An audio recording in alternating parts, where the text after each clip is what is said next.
The Calibre Bossnut Evo.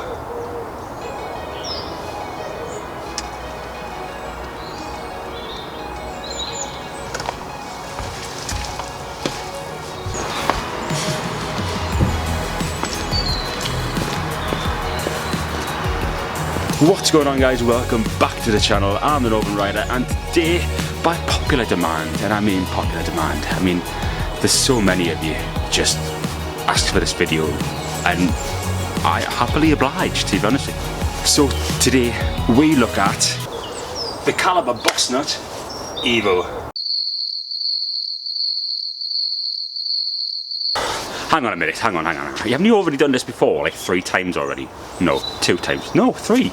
And this week, we do a bike check with my Calibre Bossnut Evo. We are going to be having a quick review, or a final review, so to speak, of the Calibre Bossnut Evo. So yes, I have actually done this before. However, I haven't done an update on the actual bike itself to the fullest extent of what we've actually in at the moment. So it's 2020 now, and to be honest with you, nothing's really changed with the bike. To be honest with you, I'm still running it stock from the day that I purchased it. When I say stock, I mean, like, obviously there's a few changes into that, so I'll take you through the changes that I've already done so far. Now, I'll try and include as much information as I can in this, so if I don't include it in the video, I'll also include it down below in the description. So if you do find that there is something missing on there, like information wise, and you want to find out exactly what that is, if it's not in the video, drop a comment down below, ask us. More than happy to answer your questions. So let's have a look at the nitty gritty of the actual bike so far and what we're actually doing with it, and what I want to do with it as well, which is the most important part. Let's have a look at my Calibre Bossnut Evo. Now let's just take a little glance of exactly what this thing is capable of.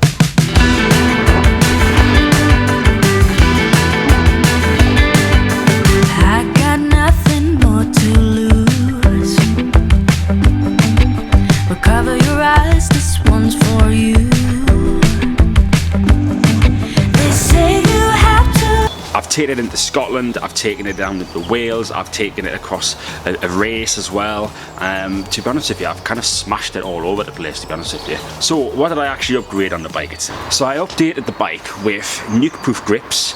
I also put some DMR V8s on there as well, which is the blue ones that you've always seen on my bike. And also I put a Brand X dropper post on there. Now the Brand X dropper post has been giving me maybe it's just 2 problems, but I think that's possibly down to me and how I installed it. So I took it into the bike mechanic and it's working flawlessly. So any problems I've had with the Brand X dropper post, it's already been just through my own crap mechanics sort of ability, to be honest with you. The bike itself has actually been fantastic. The frame actually rides really well, like the geometry of it and things like that. I also replaced the chain as well. The chain needed replacing, but that I wouldn't say that's an upgrade, to be honest with you. I just bought a standard SRAM 11 speed normal standard chain for, like, I think it was about £10 or something like that. So it's dead cheap and dead easy to replace as well, as I found out when I replaced it for the first time ever, which I've never done before. So yeah. So the shocks, front and rear, so the shocks front and rear are actually still stock as well, as most people probably still will keep them stock. However, they are in need of being serviced, to be honest with you. I haven't really done any servicing to anything, which is kind of testament to the parts as well as the bike. But don't forget though, the frame's Calibre, everything else is third-party stuff. So for example, rock shocks, etc. I still haven't gone tubeless yet. Now the reasons for being not tubeless as of yet is because the tyres are still worn down a little bit, but they've still got a little bit of life in them. Not enough to warrant filling it up with tubeless sealant, spending all that money, converting it into tubeless, only to just change the tyres straight over again. I just can't be bothered. I really want to just make sure that when I get fresh tyres, I get fresh sealant, everything's brand new to go on, and then just whack it all together and then run a tubeless system once I get them. I'm probably going to be looking at getting some tan wall tyres as well, to be honest with you. That's what I really would like. I don't know what brand, I don't know, maybe it's Schwalbe or maybe it's Magic Marys or something like that. Something that's got a nice tan wall. I mean, that's not the main important part really, is it? Yeah, it is. Style over function any day. So I have found that the gears do tend to need like adjusting quite often, to be honest with you, which is pretty annoying. So considering my mechanical sort of ability, you know, maybe if you are going to go into this, like maybe use the gear, maybe go through the struggle and find out about gears, how to adjust them, how to repair them, things like that. That'll come in super handy for you. Or if you want and you just kind of just want to upgrade it because you think it's just a stock part and you want to upgrade the bike anyway, you can go for something a little bit more expensive than what they put on there. I mean, it's entirely up to you. It's your bike, what you do with it. Don't like kind of like count on what other people's opinions are and what's cool, what's in, what's not, etc. You know, just go by your gut reaction. You know, obviously take on board what other people have said as well. In previous video, I did say that I would want like a lock-off rear shock as well, and that still stands, to be honest with you. I still would really like a rear shock that locks out. The front suspension, I don't think I need any more. Maybe just go up to 140 if I was going to update the forks, just to have that little bit of extra reach. But to be honest with you, I'm fine with the 130 that I've got on there at the moment. The tyres have been absolutely fantastic. Can't fault them. The only problem is it's just ridiculous trying to get them off. I found a way of getting them off eventually, but the first time I took the tyres off was actually just an absolute pain. I mean, it was gale force winds, absolutely chucking it down with rain, and I was on the top of the mountain with Cameron, so I mean, it's not probably the best place to start taking that tyre off anyway, but there you go. Yeah, the tyres, once you get the hang of getting them off, it's fine. I mean, they're still painful to get off, but you get used to it after a while, to be honest with you. Paintwork, please get yourself like a set of like frame protector stickers, things like this, or use something to protect your frame with, because mine's actually starting to come away at the moment, and it's not pretty, to be honest with you, and I am concerned that if moisture does get inside, it'll start to rust the frame. I mean, it shouldn't, because it's aluminium doesn't rust. I'm waffling. The one thing I would like to do though is to actually secure up the cables a little bit more. Now I am a little bit concerned because I don't want to start pulling at the cables for them to start like making adjustments to things like brakes and gear changes and things like that. So I am a little bit concerned about that. I'm going to do a little bit more research into it, because I don't want to start like kind of yanking cables around trying to tie them up so that they kind of look neater, but in the end it makes things work like really bad or anything like that. So that's something that I've had in mind as well whilst I'm wanting to be upgrading the bike itself. Since the Calibre Bossnut Evo came out, there's been loads of different iterations of this bike, so this isn't the be all end all, and I'm not entirely too sure how many of these are being made still, or if there's many left or whatever. So if you want to get in touch with anyone, Calibre are the main people to speak to, so I'll leave some contact details down below. By the way, Mike Simonson, if you're watching, thank you so much. You're an absolute legend. I hope that your next endeavours into Brand X is a fruitful one of that.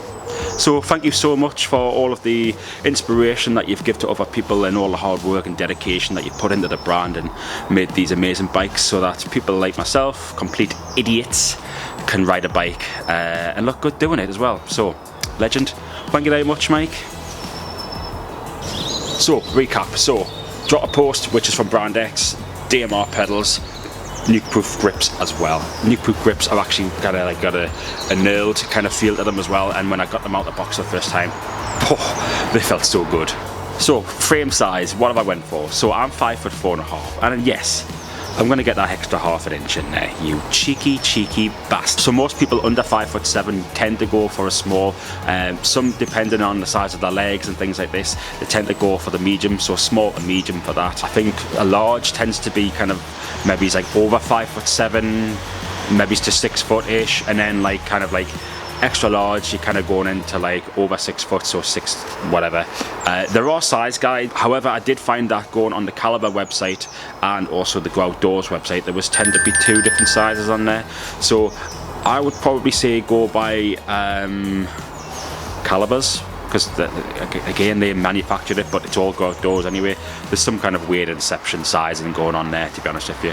Anyways, check out both of them, make your own decision. If you've got any questions, leave a comment down below as well. I'm more than happy to answer those questions as well. That sun's doing me head in. Hang on a minute, I'm gonna have to sort something out here. Alright, but it's me, Tim from Wales. I've got my flask and I've got my sunglasses on. So yeah, let's go ride.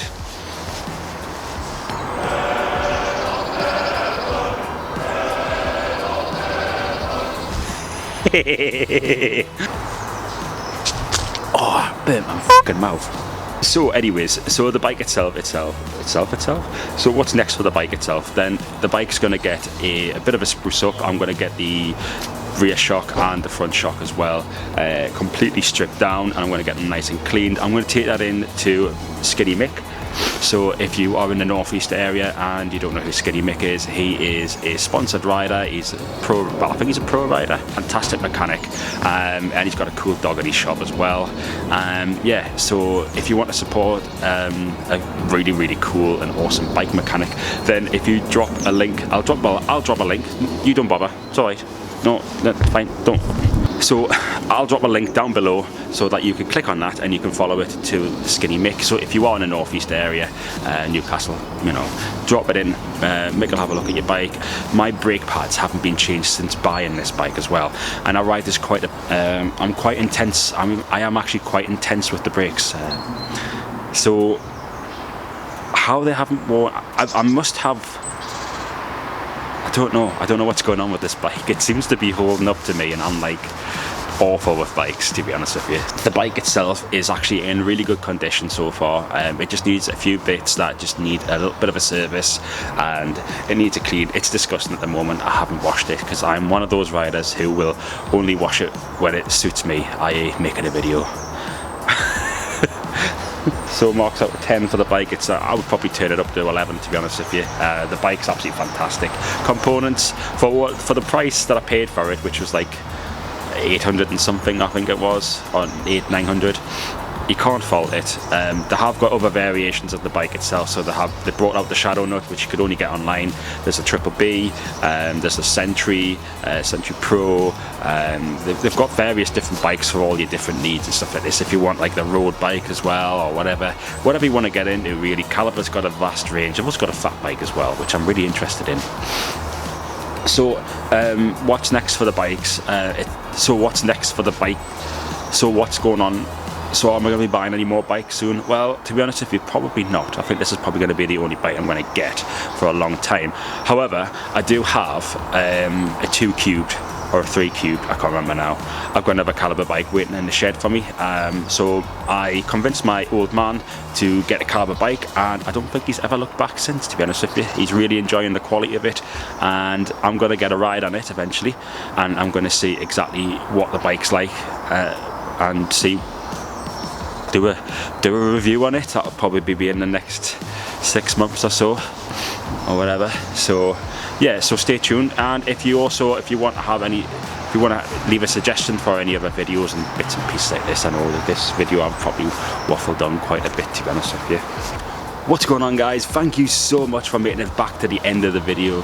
I really appreciate everyone coming back time and time again, and it's always good to see new and old faces. So if you are new to this channel as well, if you'd like to check out my little intro video, I've left it on a little box roundabout here.